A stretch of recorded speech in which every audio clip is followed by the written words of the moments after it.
Você sabe o que você quer da sua vida? Você sabe o destino do pedido do que você está fazendo a Deus? Pergunto isso para você porque tem muitas pessoas que querem tanta coisa de Deus, que elas oram, elas buscam a Deus e pedem a Deus ajuda. Senhor, eu quero isso, eu quero aquilo.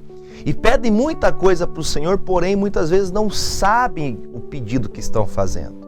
Não sabe o que alterará na vida dela aquele pedido. Não sabe o que mudará na vida dela se ela viver esse desejo, esse sonho que ela tanto tem e até o que está pedindo a Deus. E eu pergunto isso para você porque nos dias de hoje, eu quero falar para você nos dias de hoje, parece ter uma linguagem, que simplificada. Mas vamos pensar o seguinte, pergunte para um jovem o que você quer ser da vida. Ele vai falar, puxa vida, eu não sei o que eu quero ser da vida. Mas pergunte para ele, o que você quer ter na vida? Eu quero ter uma casa de 3 andares, um triplex, eu quero ter uma Ferrari na garagem. Mas eu quero ter tanta coisa boa, eu quero ter casa na praia, eu quero ter isso, quero ter aquilo. Irmãos, desejo de obter coisas todo mundo tem e sempre são coisas boas. Ninguém quer uma coisinha pequena, a gente sempre sonha com coisa grande. Mas quando nós estamos pedindo as coisas para Deus, nós temos que saber o que estamos pedindo. E o que aquilo vai produzir, o que aquilo vai gerar para mim. Porque às vezes estamos fazendo um pedido para Deus que Deus não pode me responder. Por quê? Por que tem pedidos que Deus não pode responder? Porque existem coisas que se Deus me desse, se Deus desse para você, facilmente nós nos perderíamos. Então existem coisas que nós temos que saber na direção de Deus o que pedir. Como falar, como que eu devo fazer. E isso Jesus aqui foi indagado, ele chama os seus discípulos e ele é indagado acerca de um pedido que uma mãe dos discípulos faz. Isso me chamou a atenção para que a gente pense no que eu estou pedindo, para que eu pense naquilo que eu quero viver no meu futuro acerca da vida com Deus, porque muitas vezes estamos pedindo coisas para Deus que nós não estamos dispostos a viver. Nós não estamos dispostos a conhecer essa verdade.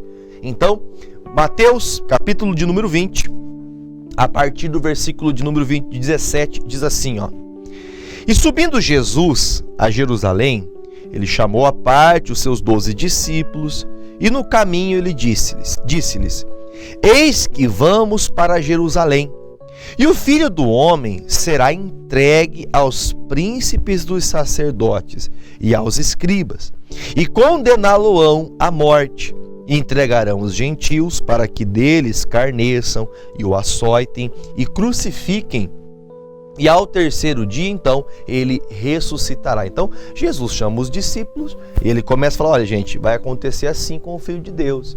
Isso, o homem que vocês veem aqui diante de vocês, Jesus Cristo falando, vai chegar o dia que eu vou ser entregue, eles vão zombar de mim, eles vão fazer todo tipo de maldade, eles vão ser muito cruéis com a minha pessoa. Só que isso eu estou dizendo para vocês ficarem tranquilos, que isso vai ter que acontecer. Isso é uma obrigatoriedade. Só que assim, eles vão me crucificar, só que eu vou ressuscitar no terceiro dia.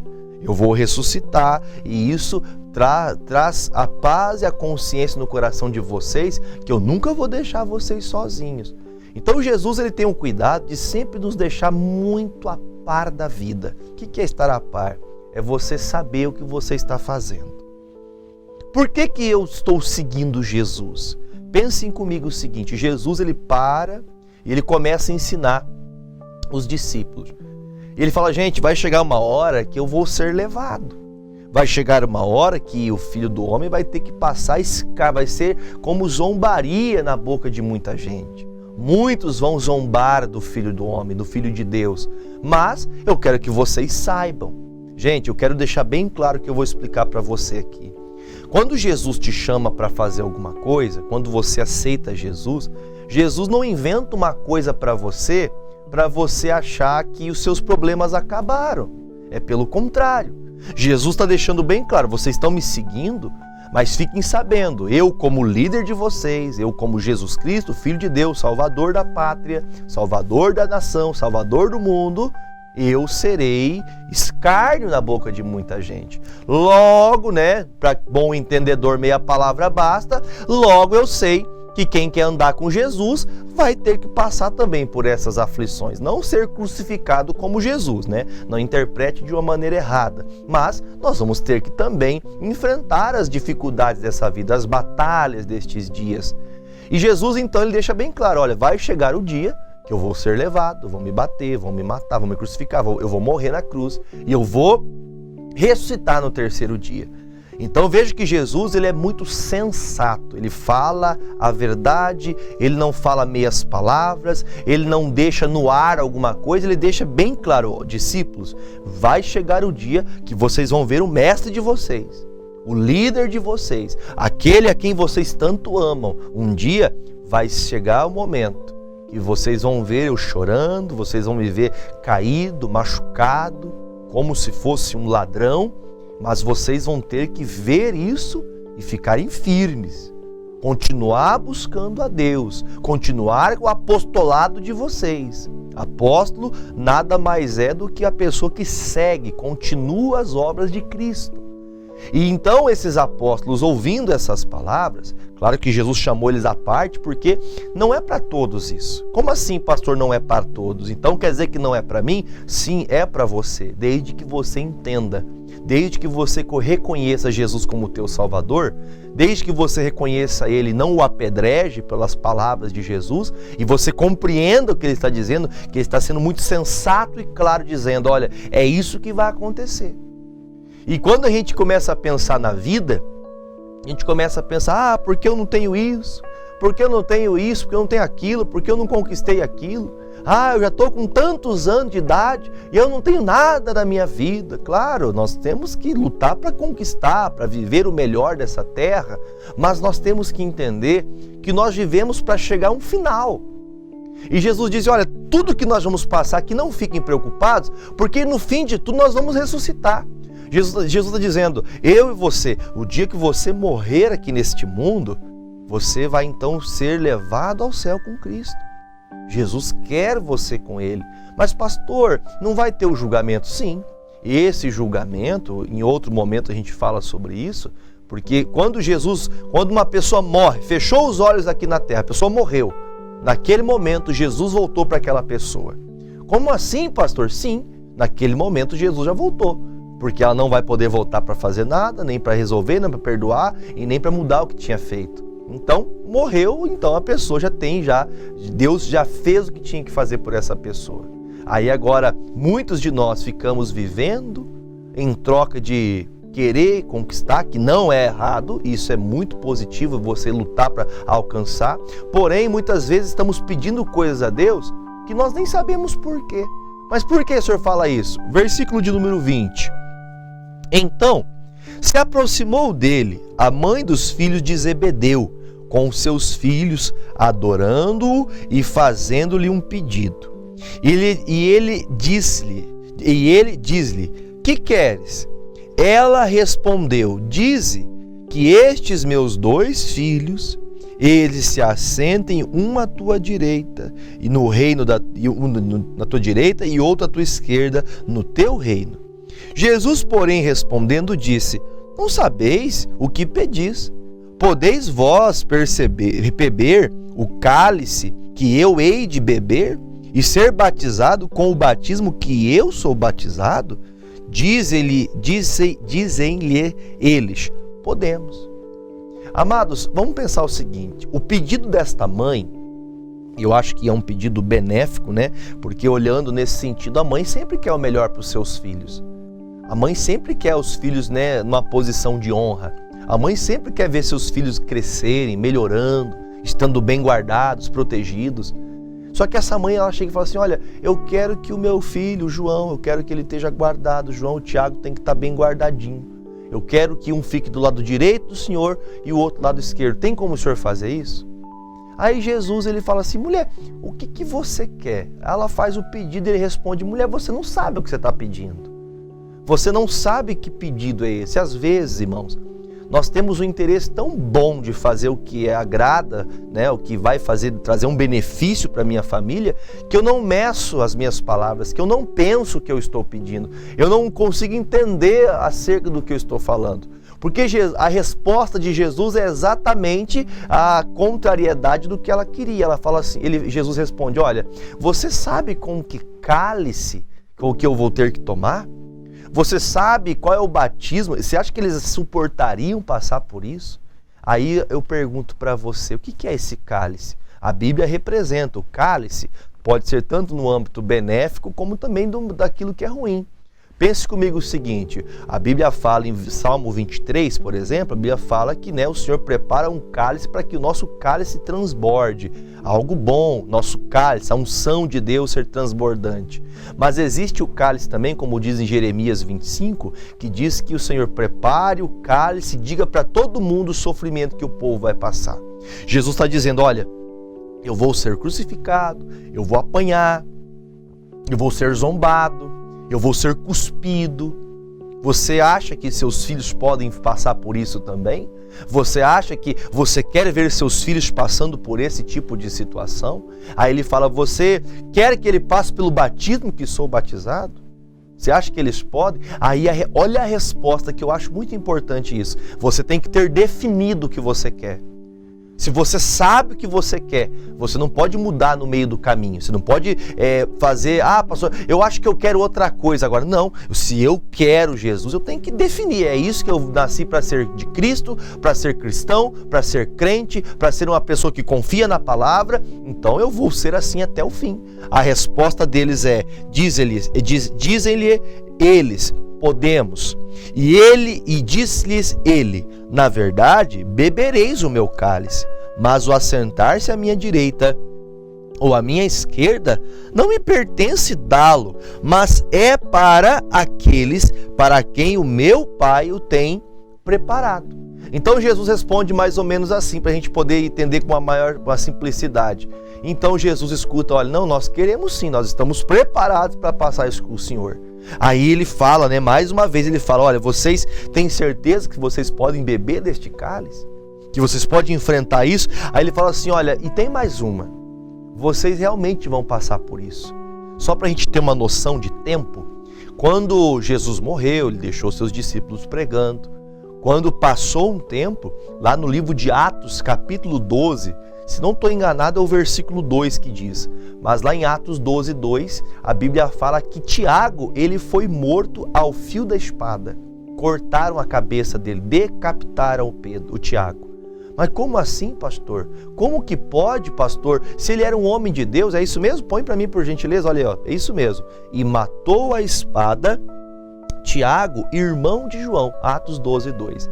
Então, o que aconteceu aqui? O que aconteceu? Jesus está dizendo, vocês que são meus discípulos, vocês vão sim beber o mesmo cálice que eu, ou seja, vocês vão passar as mesmas aflições que eu, vocês vão enfrentar os mesmos problemas que eu, vão injuriar vocês, vão falar mal de vocês, vão bater em vocês, até matar vocês por conta da palavra, eles vão fazer isso.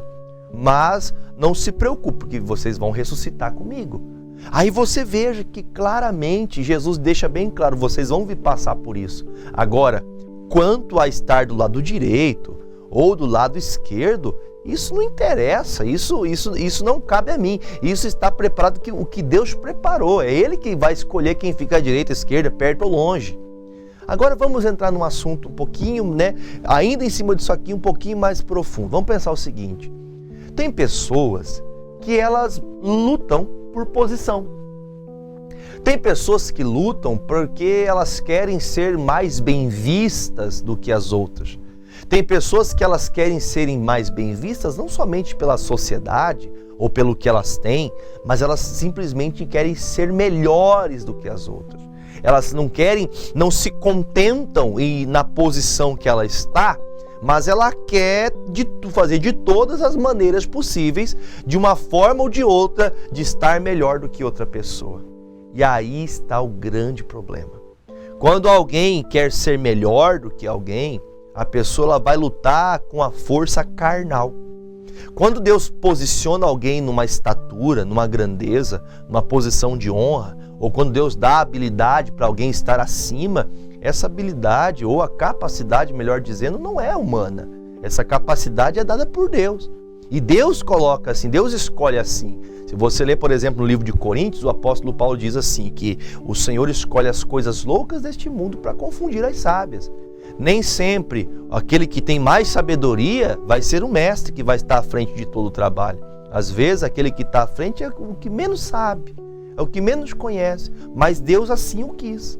Vamos pensar o seguinte, Jesus tinha 12 discípulos. Jesus tinha 12 discípulos. E esses 12 discípulos que Jesus tinha, a Bíblia fala que o líder deles, vamos dizer assim, o líder desses discípulos era Jesus. Mas entre os discípulos, aquele que sempre estava à frente era o Pedro. Jesus escolheu o Pedro para ser um do líder dos apóstolos ali, né? Para comandar ali aquela comitiva de apóstolos. Mas espera aí, olhando para a Bíblia, você vai ver a história, você vê, mas o Pedro era o que talvez era o mais incapaz. O Pedro era truculento, o Pedro era uma pessoa difícil de lidar, uma pessoa difícil de falar com ele, era uma pessoa que resolvia as coisas, né? Como diz um dito, né? Era 8 ou 80, com ele o negócio era resolver do jeito da brutalidade. Isso você pode ler na Bíblia que você vai ver que Jesus foi tratando o Pedro. O Pedro curou pessoas somente com a sombra dele, não foi de graça, ele passou por um grande tratamento. Jesus fez algo seríssimo com ele. Jesus teve que passar muitos ensinamentos, muitos puxões de orelha para que Pedro crescesse. Porém, Jesus escolheu ele vai ser o líder. Mas o João não era muito mais sabedoria, não era muito mais amor, né? O apóstolo do amor. Por que Jesus escolheu ele? Não cabe a mim olhar para a posição. Eu tenho que estar no reino. Se chegar no céu, por exemplo, todos nós vamos para o céu. Chegamos no céu lá, aí começa esse negócio, sabe? Esse sentimento de quem é maior, quem é menor. Quem é o melhor? O pastor que mais batizou gente na terra vai ficar bem pertinho de Jesus. E o pastor que batizou 3 pessoas só na vida inteira vai ficar lá no final, escondido, nem vai ver Jesus. Irmãos, nós não estamos na nossa vida, nós não vivemos para ser melhores que os outros. Nós não vivemos para escolher uma posição melhor. Eu creio que existe sim posições de honra, porque a Bíblia fala que existem 12 cadeiras, né, no céu que estão preparadas. Irmãos, eu vou dizer para você o seguinte, existem pessoas, irmãos, que elas vivem não para crescerem, para melhorarem ou para ser uma mulher, um homem de Deus. Elas querem ser melhor que as outras. A oportunidade dela crescer nunca é para ela crescer, ela só quer crescer porque o outro cresceu também. Porque um tem, sabe aquele sentimento faccioso, de inveja, melhor dizendo? Aquele sentimento maldito, maligno, do diabo, do inferno mesmo. Coisa errada. Essa mãe, ela vem, olha, Jesus, tem como colocar meus filhos um do ladinho do outro do Senhor? Tem como deixar eles? Eu quero ver eles lá na frente. Eu vou até tirar uma foto. Claro que não é assim, eu estou parafraseando para você. Aí Jesus, ele dá nos dedos, né? Jesus, ele vai ficar bem bravo mesmo. Versículo de número 25.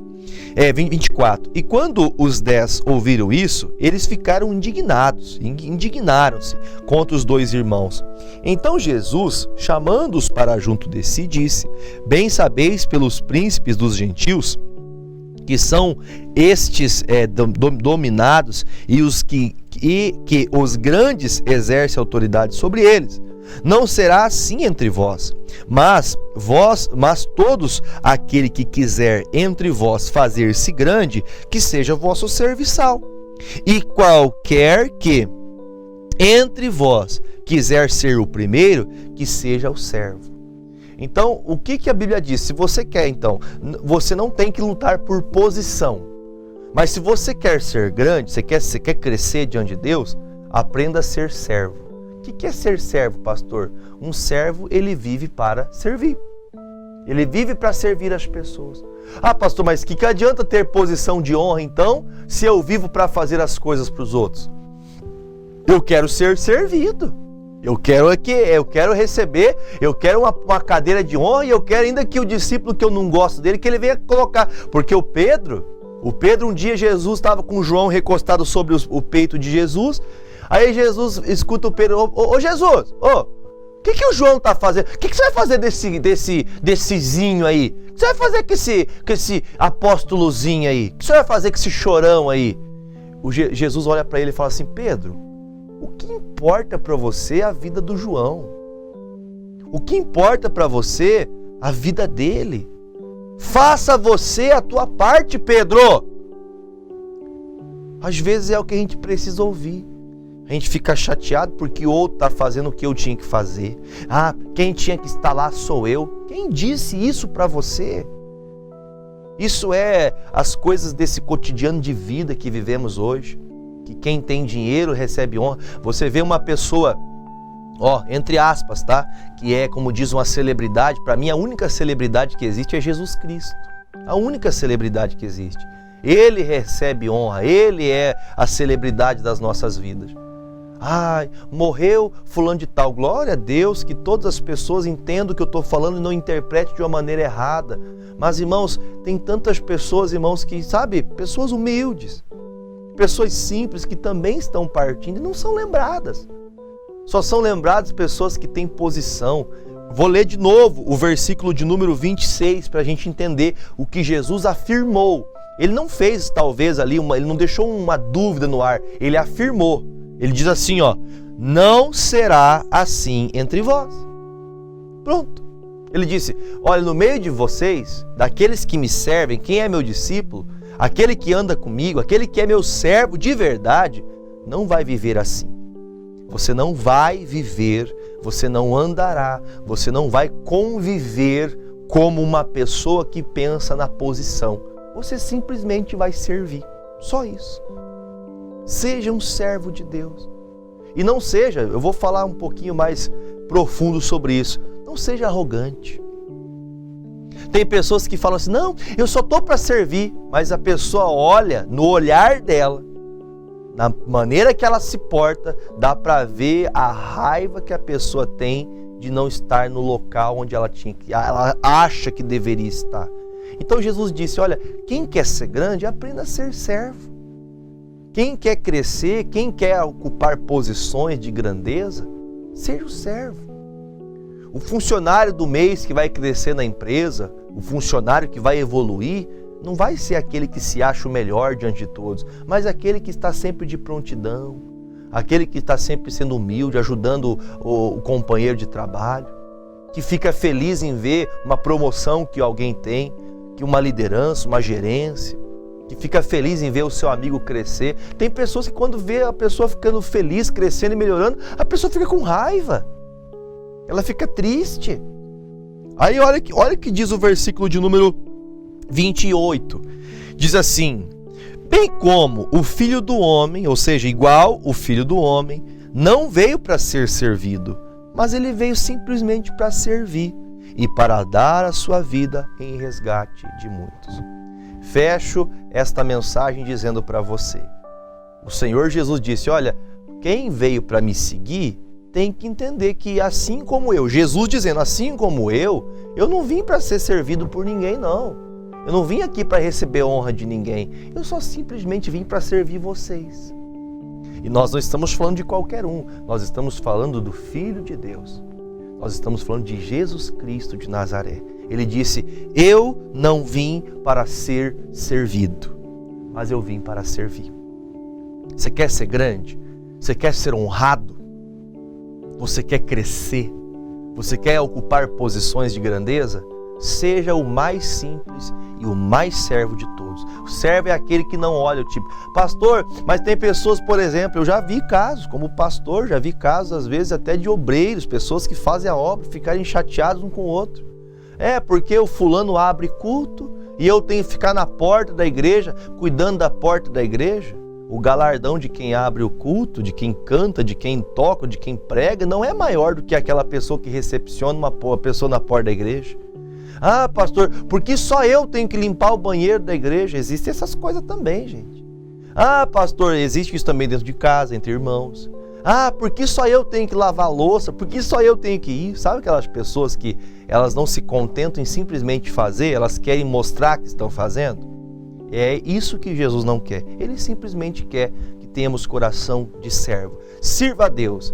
Com certeza você vai prosperar em tudo que você fizer. Você vai prosperar na tua vida financeira, você vai prosperar no teu casamento, você vai prosperar com a sua família, filhos, você vai crescer, você vai ter muitas coisas na sua vida. Mas isso será por quê? Porque Deus, Ele olha para a sua maneira de servir. Seja um servo e Deus vai te abençoar, tá bom? Vamos orar? Pegue seu copo com água.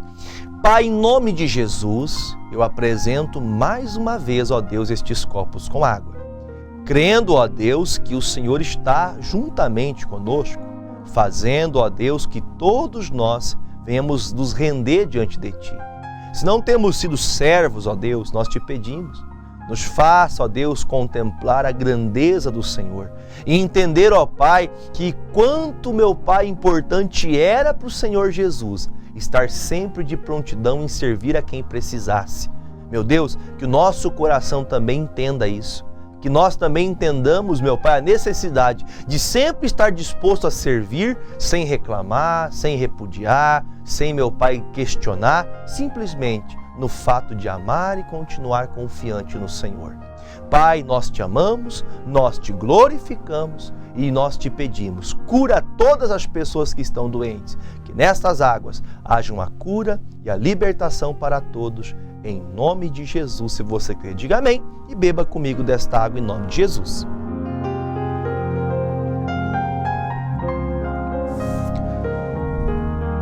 Glórias a Deus!